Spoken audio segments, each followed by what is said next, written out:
Hello people, I am Sky Demolisher and welcome back for another From the Collection Fridays, a series where I take things from my collection and show it to you, my viewers. And this week, it is our Jada Toys Universal Monsters Creature from the Black Lagoon. Now this figure I think was available last year. It's the second in our month of Universal Monsters for Halloween. So I have never seen the film that this figure is from, but of all of them, like, this is the one that's like, I think equal tallest, but the clearest in being able to figure out joints, articulation, all of that sort of stuff. And the paint job of it is just phenomenal. Like, they've done like the shading through the gills there. I'll bring it up closer, of course, but like you can see where it's going to have joints and everything, and it looks so good. The lighter greens with the yellows and the darker greens, the big webbed feet. Like all the other ones, it comes with an alternate head.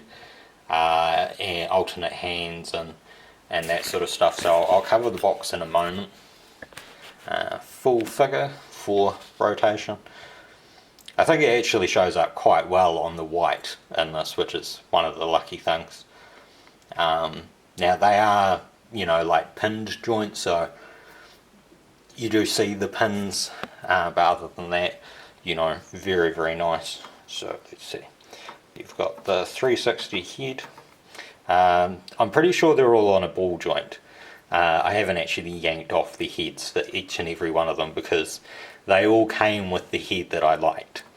But I did test that they work on the Nika headstands, so you get the double bend elbow, you get a wrist with rotation and, that action. You get the top of the bicep swivel there, the same sort of 360 spin at the top, which I think is, like I said in the previous video, I think they're called butterfly joints, but not entirely sure. That's on both sides, so really, really nicely articulated. Now, there is a swivel at the top of the chest there, at the waist, so you can have it like really messed up if you really want.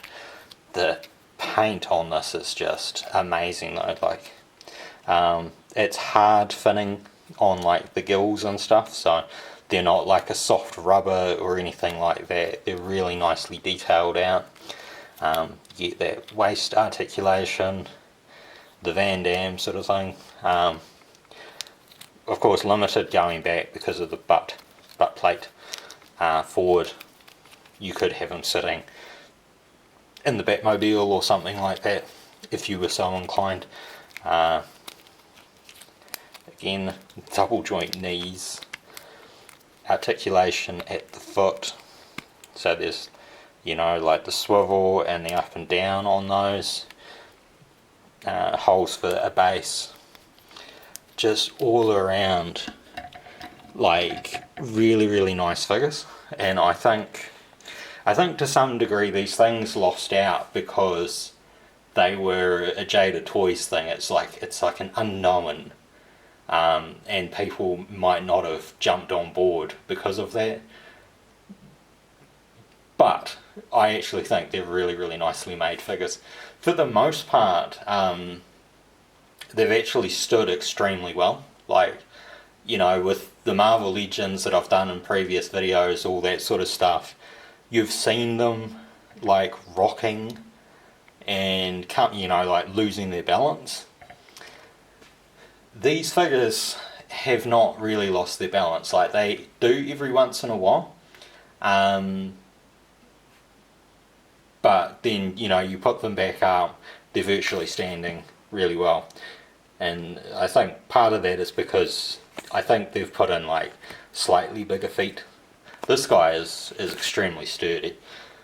So, like with the Dracula box, you get a nice artistic picture on the side there of the creature, the big open window, the nice drawn portraits, which is like sans Dracula. I don't know why they didn't have the Dracula one there. On the back you've got the 4 figures that are available, the technical legal stuff, underside more legal stuff. I should have said last week, all of the boxes actually have these hooks, so you can have them sort of stacked with the hook down, or hook up, whatever. So you're not limited to just having them on the shelf sort of thing. And while I'm here, what I'll do is I'll chuck the other boxes in so you can actually see, like, if you took the figures out and just wanted the boxes there, sorry, I realise there's a bit of glare from the window behind me, but you can see how well they look together like that. To split these.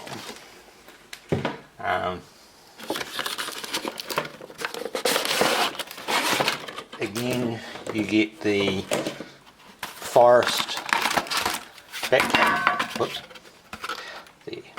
backdrop there, so you can have your creature in a forest backdrop if you so desire.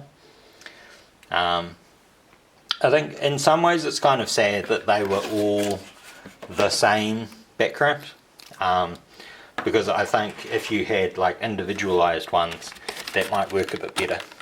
So this time you get a head with a closed mouth. So the original has the open mouth, this one has the closed mouth. You get spare hand. I believe as part of the film they indicate that there's like an old hand that I assume it's a he, had lost, and that's where they get like the scientific discovery. And then there's the harpoon gun. I don't know how, well, obviously he's not going to hold a harpoon gun, I don't think. And there's a net. But it's nice to have the accessories. Now I haven't like undone the net sort of thing, because it's one of those things where I'm pretty sure once you open it, you're not going to get it to go back in the box and look as nice as that. But, like I said, the heads work on like ball joints and stuff, so you could put them on a Nika stand, and then you'll have like a cabinet of curiosities or something that you could build out of these figures, which I think is a really, really good, a good way of doing it. Excuse me, just trying to get this plastic stuff back up.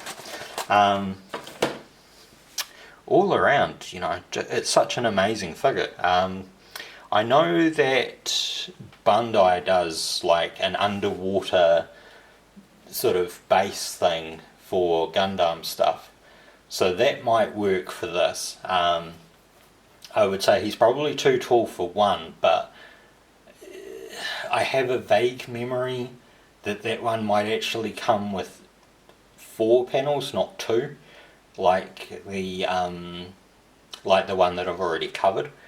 If it's got 4 panels, then you could definitely get this guy to stand up on it, because there'd be enough room there.